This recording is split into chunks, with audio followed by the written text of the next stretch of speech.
मान लीजिए मेरा जो प्रॉफिट आता है साल का वो 20 लाख रुपए आता है, ठीक है। अब 10 लाख रुपए की तो जितनी ऊपर इनकम है उस पर कितना टैक्स दे रहे हैं हम, 30% का टैक्स दे रहे हैं। अब हम अगर मान लीजिए इसमें से 5 लाख रुपया ड्रॉ कर देते हैं और अपनी बुक्स ऑफ अकाउंट में पता है क्या दिखा देते हैं, सैलरी टू स्पाउस, ठीक है। हम सैलरी टू स्पाउस दिखा देते हैं, तो ऐसे में अब मेरी इनकम कितनी आएगी, 15 लाख रुपए, और स्पाउस की इनकम 5 लाख रुपए। बताइए मेरी 15 लाख, स्पाउस की 5 लाख की इनकम पे जो मिला के टैक्स बनेगा वो मेरी 20 लाख रुपए की इनकम से टैक्स कम बनेगा, ठीक है ये बात। तो अब देखिए, अब इनकम टैक्स क्या कह रहा है, कह रहा है अगर आप स्पाउस को सैलरी दे रहे हो 5 लाख रुपया और स्पाउस अपनी टेक्निकल नॉलेज की वजह से वो सैलरी पा रही है, मतलब इतने रुपए का काम करती है स्पाउस, तब तो इनकम उसकी है, और नहीं तो इनकम किसकी है, हस्बैंड की है। वापस से मेरी इनकम 15 और 5 कितनी बन जाएगी, 20 लाख रुपए। क्लियर है बात आपको। तो देखिए हर कोई ऐसा करता है जिसमें मेरा सब्सटेंशियल इंटरेस्ट होगा। मिस्टर एक्स का इस कंपनी में सब्सटेंशियल इंटरेस्ट है, ठीक है। ये मिस्टर एक्स इस कंपनी में जॉब भी करता है, इसकी साल भर की सैलरी है 20 लाख रुपए मिस्टर एक्स की, ठीक है। अब सिंस इसकी जबरदस्त होल्डिंग है इस कंपनी में, वो क्या करता है, 2 चेक बनवाता है सैलरी की। एक चेक बनवाता है 10 लाख रुपए की अपने नाम से, और एक चेक 10 लाख रुपए की किसकी बनवा देता है, मिसेज एक्स के नाम से। भाई कंपनी में अगर मिस्टर एक्स ये कहेगा कि आपको 20 लाख रुपए हमको देने हैं, 10-10 लाख रुपए की 2 चेक 2 नाम से बना दीजिए, क्या कंपनी नहीं बनाएगी, बिल्कुल बना देगी। क्या जाता है इसका, अरे 20 ही लाख तो देने हैं। और फिर इसको किसी से पूछने की जरूरत है, 20% का स्टेक रखता है इस कंपनी में, क्या सोचिए इसकी क्या पोजीशन होगी। आज रिलायंस कंपनी में अनिल अंबानी का 20 से 25% के बीच स्टेक है, बताइए उसकी क्या पोजीशन है। कहते हैं कि नहीं अनिल अंबानी मालिक है, जो चाहे वो करेगा। अरे तो 20% से ऊपर का इसका स्टेक है, तो ये जो चाहे जो कर सकता है इस कंपनी में। 20 लाख रुपए अगर इसकी रेमुनेशन बनती है तो हो सकता है वो 10-10 लाख रुपए की 2 चेक बनवा ले, ठीक है। अब इनकम टैक्स क्या कह रहा है, कह रहा है कि अगर मिसेज एक्स को इनकी क्वालिफिकेशन की वजह से 10 लाख मिलता है तब तो ये इनकी इनकम है, और नहीं तो किसकी इनकम है, मिस्टर एक्स की। क्योंकि इनकम टैक्स ये मान के चल रहा है कि मिस्टर एक्स के इन्फ्लुएंस की वजह से इसको सैलरी मिली है, जो मिस्टर एक्स का पैसा होना चाहिए था वो पैसा इसके हाथ में आ रहा है, ठीक है।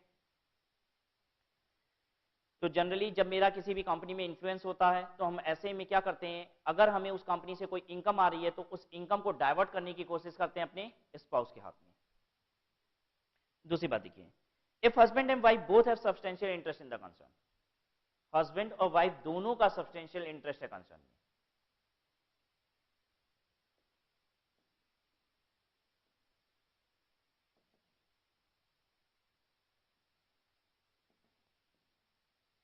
Mister X, missus x,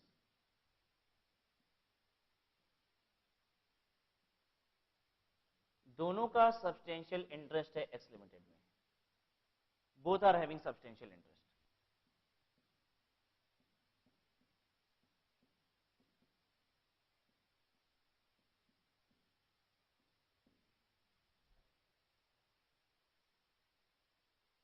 Mr. X and Mrs. X both are having substantial interest in the concern and both are receiving remuneration because of interest in the concern. दोनों को रेमुनेशन किस लिए मिल रही है, because of interest in the concern. Because of interest in the concern का मतलब ये हो गया कि दोनों के पास टेक्निकल नॉलेज नहीं है, इनका इंटरेस्ट है, इनका इन्फ्लुएंस है कंपनी में, इसलिए पैसा मिलता है, ठीक है। कह रहा है अगर मिस्टर एक्स मिसेज एक्स दोनों का सब्सटेंशियल इंटरेस्ट है कंसर्न में और इनको रेमुनेशन क्यों मिल रहा है, both are receiving remuneration because of interest in the concern, इन दोनों को रेमुनेशन मिलता है इंटरेस्ट की वजह से कि इनका सब्सटेंशियल इंटरेस्ट है, ना कि इनके पास क्वालिफिकेशन है, ठीक है।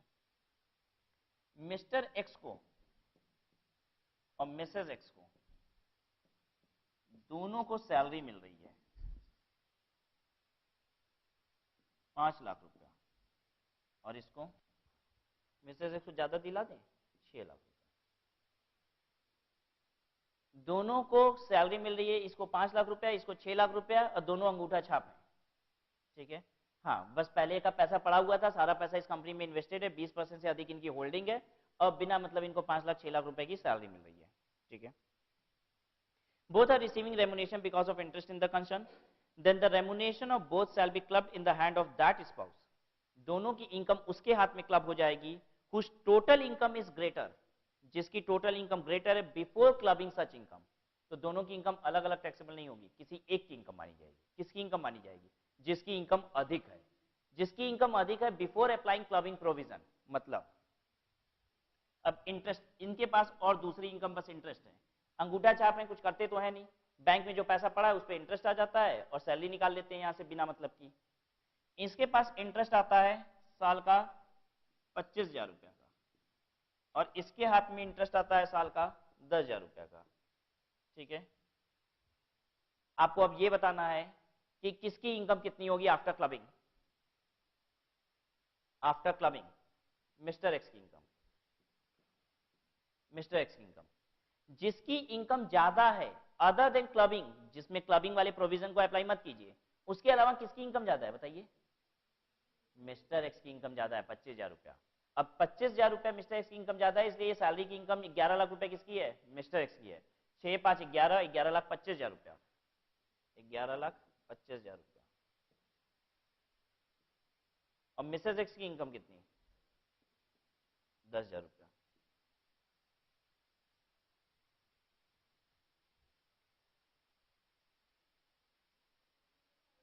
यस, देखिए देखिए हमने जानबूझ के यहाँ पे क्या किया है, 5 लाख रुपए की सैलरी और यहाँ पे 6 लाख रुपए की सैलरी दी थी। ठीक है, क्योंकि हमें इसको फोकस नहीं करना है, ये दोनों सैलरी मिला के किसी एक के हाथ में टैक्सेबल होगी। किसके हाथ में टैक्सेबल होगी? सैलरी को इग्नोर करके बाकी इनकम को देखना है। ठीक है, अदरवाइज अगर आप टोटल इनकम देखो तो ये 5-25 है, इसका 6-10 है।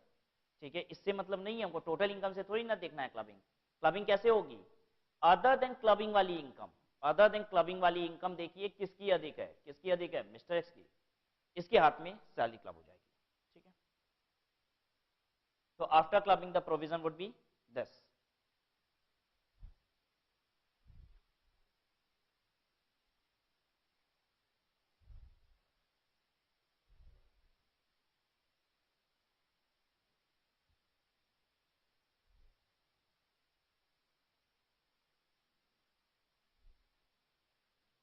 चलिए अभी इधर देखिए,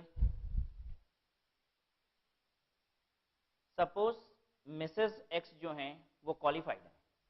ठीक है, मिस्टर एक्स अंगूठा छाप, मिस्टर एक्स अंगूठा छाप, मिसेस एक्स क्वालिफाइड है, इनको 6 लाख रुपए की जो सैलरी आ रही है वो डिजर्व करती हैं इस सैलरी को। ठीक है, अब बताइए क्लबिंग प्रोविजन कैसे अप्लाई होगा?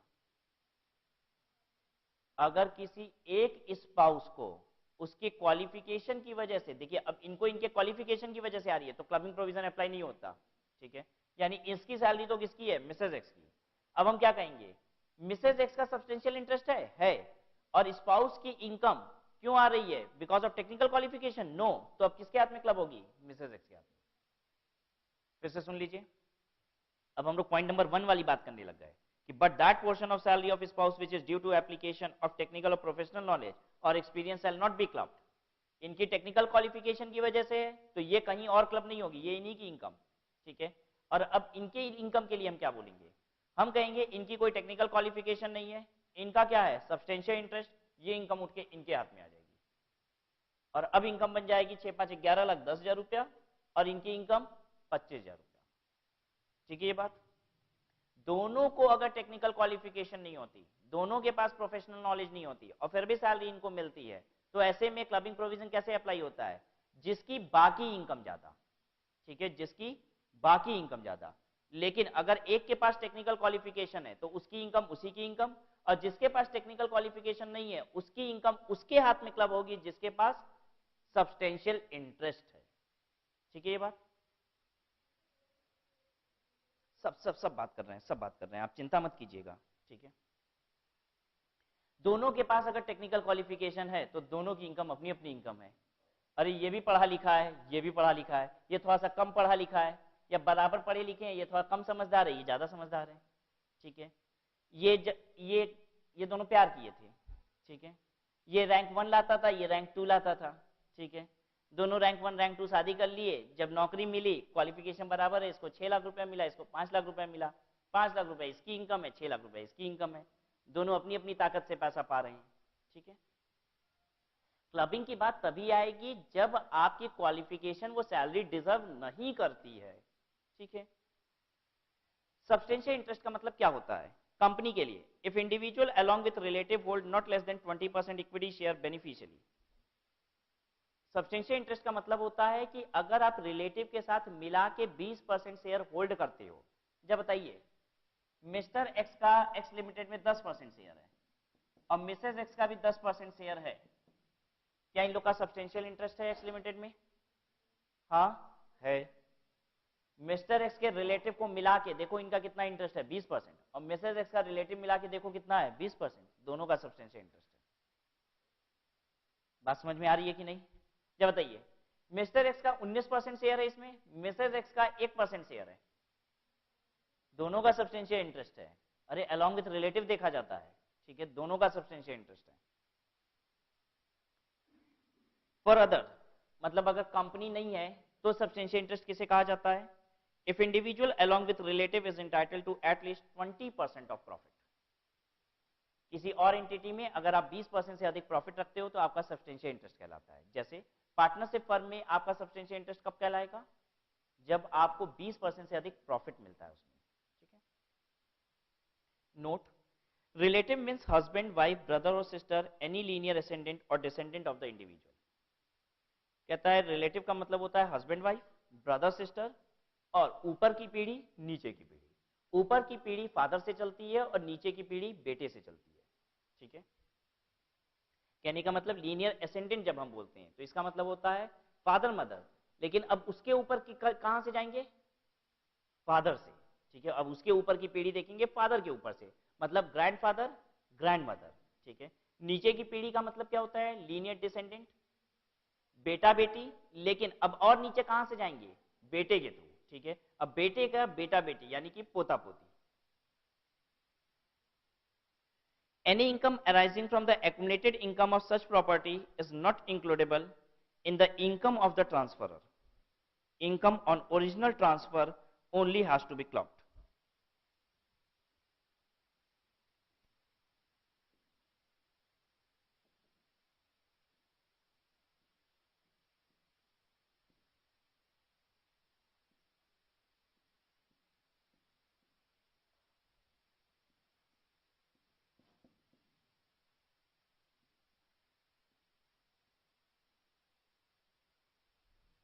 मिस्टर एक्स ने 10% डिबेंचर ट्रांसफर किया 50 लाख रुपए का मिसेस एक्स को, इनको इंटरेस्ट कितना आया? 5 लाख रुपए। इन्होंने इस 5 लाख रुपए की एफडी करा दी, इस 5 लाख रुपए के इंटरेस्ट की एफडी करा दी मिसेस एक्स ने, और उस 5 लाख रुपए की एफडी पे अगेन इंटरेस्ट आ गया 50,000 रुपए का, 0.5 लाख,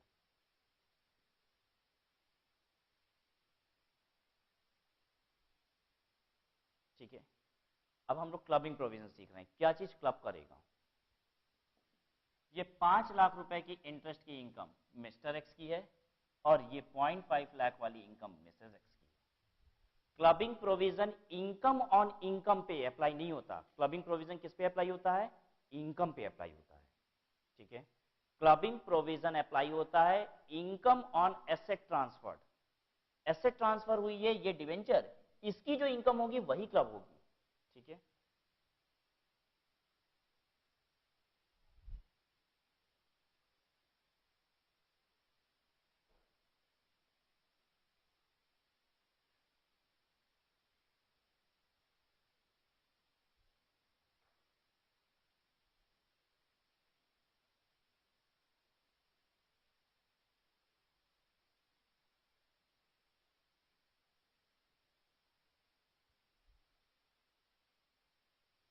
चलिए देखिए,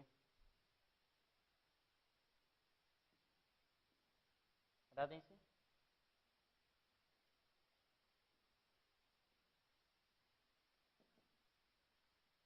mister x, Mrs x 10% debenture 50 lakh transfer किए,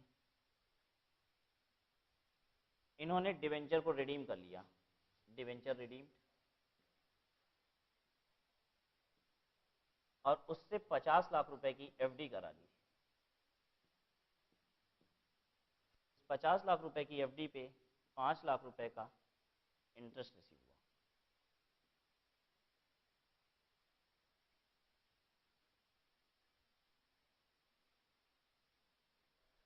मिस्टर एक्स ने तो डिबेंचर दिया 50 लाख रुपए का, मिस्टर एक्स ने डिबेंचर को रिडीम कराया और उसकी एफडी करा ली, और एफडी पे अब 5 लाख रुपए का इंटरेस्ट आया है। ये 5 लाख रुपए के इंटरेस्ट की इनकम किसकी है? हाँ, मिस्टर एक्स की है।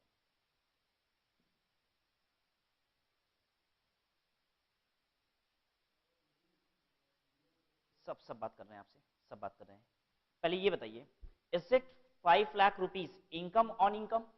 नो, ये सिचुएशन ऊपर वाली और ये सिचुएशन बिल्कुल डिफरेंट सिचुएशन है। जब देखिए ध्यान से, ये कौन सी सिचुएशन थी, ये कौन सी सिचुएशन है? Income on income. देखिए ये जो 50 लाख रुपए के डिबेंचर पे इंटरेस्ट आया उसकी एफडी कराई गई है, एसेट को बदला नहीं गया है।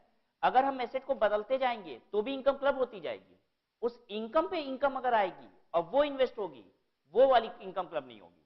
ठीक है, अगर हम एसेट को बदलते जाते हैं तो इनकम क्लब होती जाएगी। जैसे मिस्टर एक्स ने हमें ज्वेलरी दी, हमें क्यों देगी मिस्टर एक्स ने अपनी स्पाउस को ज्वेलरी दी।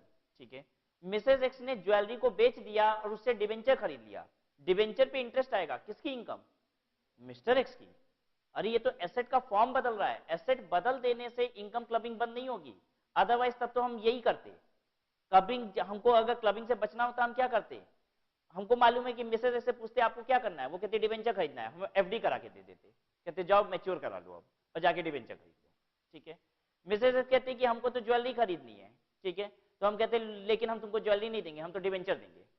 ठीक है, हम तो भाई फॉर्म तो चेंज हो ही सकता है, फॉर्म चेंज होने से क्लबिंग प्रोविजन अप्लाई होगा, इनकम ऑन इनकम पे क्लबिंग प्रोविजन अप्लाई नहीं होगा। चलिए इनकी क्वेरी लेते हैं। What he was asking is कि 50 लाख रुपए के डिबेंचर को हमने सेल किया है फॉर ₹52 लाख। ठीक है, तो अब ये 2 लाख रुपए क्या होगा? 2 लाख रुपए कैपिटल गेन, और कैपिटल गेन भी क्लब होता है, not only the revenue income. हमने तो बताया क्लबिंग प्रोविजन किस पे अप्लाई होती है, कैपिटल इनकम पे as well as revenue income पे। अगर ये 52 लाख रुपए का बिकता तो कैपिटल इनकम होती, कैपिटल इनकम भी किसकी होती?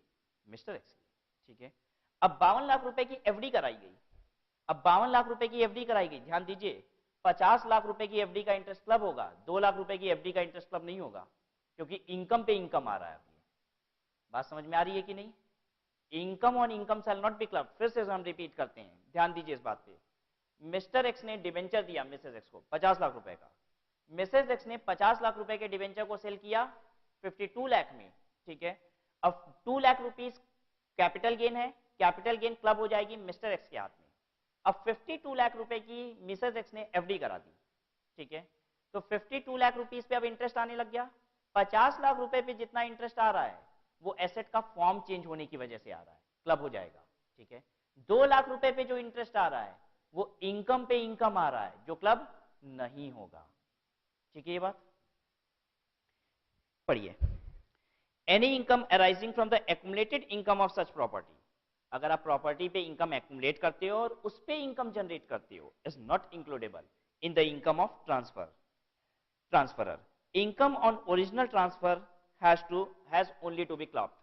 ओरिजिनल ट्रांसफर जो होता है उसी को क्लब किया जाता है। हाँ, ओरिजिनल ट्रांसफर को अगर आपने फॉर्म चेंज कर दिया, ठीक है, 50 लाख रुपए की संपत्ति का आपने अगर फॉर्म चेंज कर दिया तो स्टिल वो ओरिजिनल ट्रांसफर ही है। ठीक है, हम original transfer in terms of amount बोलते हैं। ठीक है, 50 लाख रुपए की कोई भी संपत्ति को आप कोई भी संपत्ति का नाम बना दोगे, स्टिल वो क्या है? ओरिजिनल आइटम ही है। ठीक है,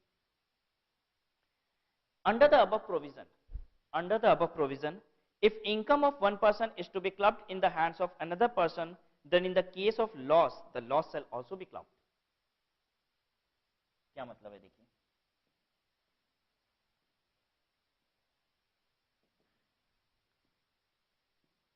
मिस्टर एक्स, मिसेज एक्स,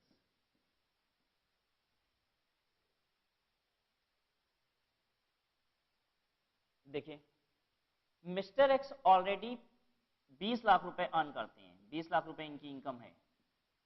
बताइए हमेशा इनकी कोशिश रहेगी कि नहीं कि अब जो भी इनकम जनरेट करें वो किसके नाम से करें? मिसेज एक्स के नाम से। ठीक है, इन्होंने इनको पैसा दे दिया, ठीक है, बिजनेस करने के लिए। और इन्होंने बिजनेस से क्या जनरेट किया, 5 लाख रुपीस का लॉस।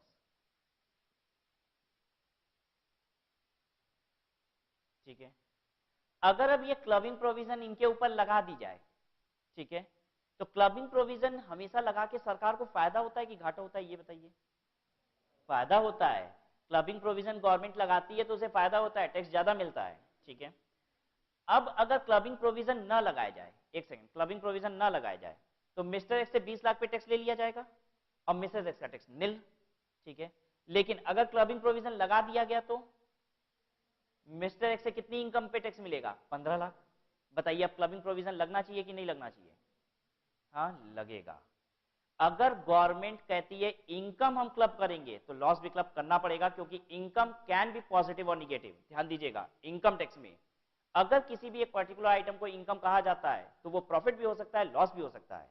क्या इनकम का मतलब प्रॉफिट होता है? नो, इनकम का मतलब क्या होता है, प्रॉफिट ऑब्लिक लॉस बोथ। ठीक है, income can be positive, it can be negative. Government positive income के लिए अलग कानून और निगेटिव इनकम के लिए अलग कानून नहीं बना सकती है। ठीक है, तो अगर पॉजिटिव क्लब होता है, निगेटिव भी क्लब होगा, ये भी क्लब होगा। ठीक है, ये बात। चलिए आगे देखिए। Under the above provision, if income of one person is clubbed in the hands of transferor, then the tax on income from such asset can also be demanded from the transferee. चलिए ध्यान दीजिए क्या कह रहा है। कह रहा है if the income of one person is clubbed in the hands of transferor,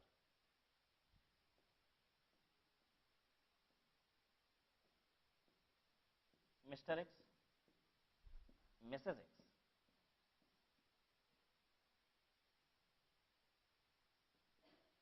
50 lakh रुपए की इनकम, ठीक है, इनकी 25 लाख रुपए की इनकम, इन्होंने एसेट ट्रांसफर किए थे इन एडुकेट कंसिडरेशन के लिए, वहीं से इनकम आ रही है, क्लब हो जाएगा। ये 25 लाख रुपए यहां आ जाएगा। अब मिस्टर एक्स को कितने पे टैक्स देना है, 75 लाख रुपए पे। देखिए क्या लिखा है, कहता है under the above provision if income of one person is clubbed in the hands of transferor, income किसी पर्सन का ट्रांसफरर के हाथ में क्लब होगा, then tax on income from such asset can also be demanded from the transferee.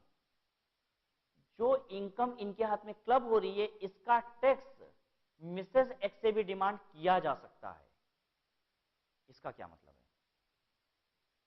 बताइए। जितने लोग underworld वाले हैं, अंडरवर्ल्ड, ठीक है, दाऊद वगैरह, ये सब एकदम अपनी टैक्स लाइबिलिटी को क्लियर रखते होंगे, अपने इनकम टैक्स वगैरह एकदम साफ सुथरा पे कर देते होंगे। हाँ, मुन्ना बजंगी अपनी सारी इनकम पे टैक्सेस पे कर रहे हैं, जितनी कैपिटल इनकम हो रही है। जैसे ही उनके पास एक्सटॉर्शन मनी आया, रंगदारी का पैसा आया 5 करोड़ रुपए, हमने किसी मिनिस्टर को उठाया, मुन्ना बजंगी ने किसी मिनिस्टर को उठाया, 5 करोड़ रुपए की रंगदारी ली और तुरंत उसने अपनी इनकम टैक्स रिटर्न फाइल की, 5 करोड़ रुपए फ्रॉम रंगदारी। ठीक है, अंडर द हेड पीजीबीपी, यही मेरा बिजनेस है। 5 करोड़ रुपए रंगदारी की इनकम, उस पर टैक्स पे किया, 5 करोड़ रुपए की एक प्रॉपर्टी खरीदी, ठीक है, उसे अगेन 8 करोड़ रुपए में सेल किया, 3 करोड़ रुपए कैपिटल गेन की इनकम पे बकायदा टैक्स पे कर दिया।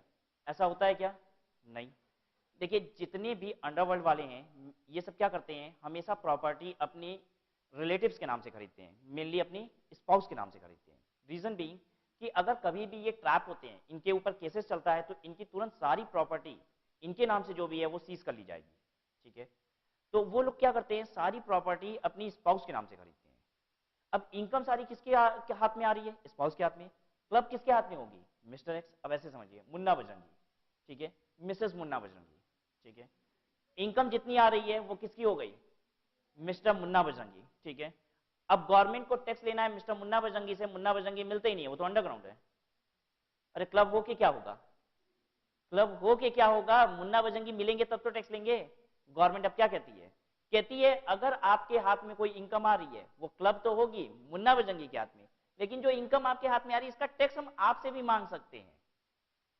बात समझ में आई क्यों? क्योंकि मुन्ना बजरंगी थोड़ी ना मिलने वाले हैं, ठीक है, दाऊद थोड़ी ना मिलने वाले हैं, तो अब इन्हीं से इनकम डिमांड की जाएगी, टैक्स डिमांड किया जाएगा। Under the above provision if income of one person is clubbed in the hands of transferor, income अगर ट्रांसफरर के हाथ में क्लब होती है, then tax on income from such asset can be demanded from the transferee. तो income पे tax transferee से भी डिमांड किया जा सकता है।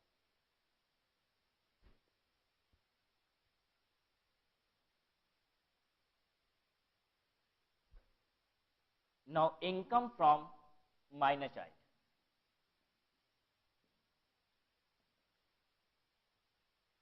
इनकम फ्रॉम माइनर चाइल्ड, पता है लोग क्या करते हैं, हमेशा से ये कोशिश करते हैं कि हमारी इनकम डाइवर्ट हो जाए, ठीक है। मिस्टर एक्स क्या करेंगे कि अब 50 लाख रुपए का उन्हें डिबेंचर परचेज करना है, तो वो डिबेंचर अपने माइनर चाइल्ड के नाम से खरीद लेते हैं, ठीक है। माइनर चाइल्ड को उस 50 लाख रुपए के डिबेंचर पे इंटरेस्ट आता है कितना, 5 लाख रुपए। अगर इनकम टैक्स उस 5 लाख रुपए को उस माइनर चाइल्ड की इनकम बना दे, तो अब मिस्टर एक्स ने क्या किया, अपने 30% वाले टैक्स को रिड्यूस कर लिया बहुत, ठीक है। अब नहीं देखते हो कि लोग क्या करते हैं, अपने बच्चों के नाम से एफडी करा देते हैं, अपने बच्चों के नाम से इन्वेस्टमेंट खरीद लेते हैं। गवर्नमेंट कहती है अगर बच्चों के नाम से आप पैसा इन्वेस्ट कर देते हो, तो उस पर जो इनकम आएगी वो बच्चों की इनकम नहीं कहलाएगी, वो किसकी इनकम कहलाएगी, आपकी इनकम कहलाएगी, ठीक है। देखिए मेजर चाइल्ड के नाम से अगर आप इन्वेस्टमेंट करते हो तो उसकी इनकम मेजर चाइल्ड की है, क्योंकि गवर्नमेंट भी ये बात समझती है कि हो सकता है कि मेजर चाइल्ड से वो इनकम सचमुच पेरेंट्स को ना आ पाती हो, लेकिन माइनर चाइल्ड तो कंट्रोल में होता है पेरेंट्स के, इनकम किसकी होगी, पेरेंट्स की होगी। पहला, all income that accrue to minor child including minor married daughter, even minor married daughter की भी income will be clubbed in the total income of that parent whose total income is greater before including income of minor child. Minor income की minor child की जो income होती है वो उस parents के हाथ में क्लब होती है जिसकी इनकम अधिक होती है, जिस भी पेरेंट्स की इनकम अधिक होती है। कहने का मतलब अगर माइनर चाइल्ड की इनकम 1 लाख रुपए है तो वो 1 लाख रुपए किसके हाथ में क्लब होगी, मिस्टर एक्स या मिसेस एक्स जिसकी इनकम ज्यादा होगी, ठीक है। मिस्टर एक्स की इनकम है 5 लाख, मिसेस एक्स की इनकम है 7 लाख, ठीक है। माइनर चाइल्ड की भी इनकम है,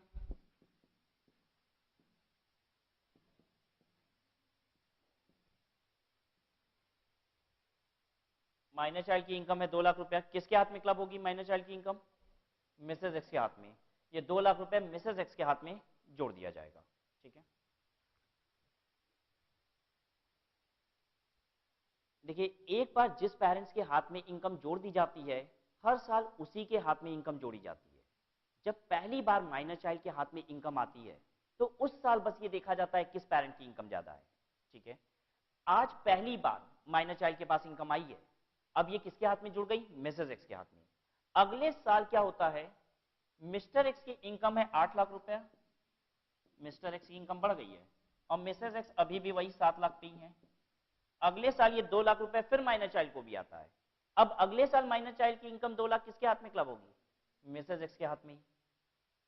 एक बार जिसके हाथ में क्लब हो जाती है हर साल फिर उसी के हाथ में क्लब होती है, ठीक है। ये बात हमें कब देखनी है कि किस पेरेंट की इनकम ज्यादा है, पहली बार जब आप क्लबिंग प्रोविजन अप्लाई करते हो, ठीक है। If marriage of parent does not subsist, if marriage of parent does not exist, then included in income of that parent who maintains the child. अगर डाइवोर्स हो चुका है तो बच्चा जिसके साथ रहता है, अगर वो माँ के साथ रहता है तो माँ की इनकम में क्लब होगा, अगर वो पिता के साथ रहता है तो पिता के हाथ में क्लब होगा। तो बच्चा जिसके साथ रहता है, जो बच्चे को मेंटेन कर रहा होता है, इनकम उसी के हाथ में क्लब हो जाती है। Where any such income is once included in the total income of either parent, एक बार इनकम जिस पेरेंट के हाथ में जोड़ दी जाती है, any such income of any succeeding year shall be included in the income of other parent only if AO is satisfied. कहता है एक बार जिस पेरेंट्स की इनकम में जोड़ दिया जाता है इनकम, तो किसी दूसरे पेरेंट की इनकम में तभी जोड़ा जाएगा जब एओ सेटिस्फाई होगा, असेसिंग ऑफिसर जब सेटिस्फाई होता है कि किसी दूसरे में जोड़ा जाना चाहिए। इसका मतलब क्या हुआ, समझ में आ रहा है कि एक बार जिस पेरेंट के हाथ में इनकम जुड़ गई, हमेशा किसके हाथ में जुड़ेगी, उसी के हाथ में, जब तक कि एओ खुद ये ना कहे कि किसी दूसरे पेरेंट के हाथ में जोड़ दो, ठीक है ये बात। तो असेसिंग ऑफिसर जब तक आपसे ये ना कहे कि किसी दूसरे पेरेंट्स के हाथ में इनकम जुड़ेगी, तब तक एक बार जिस पेरेंट्स के हाथ में इनकम जुड़ी थी उसी के हाथ में जुड़ती रहेगी। ठीक है। In the following cases income of minor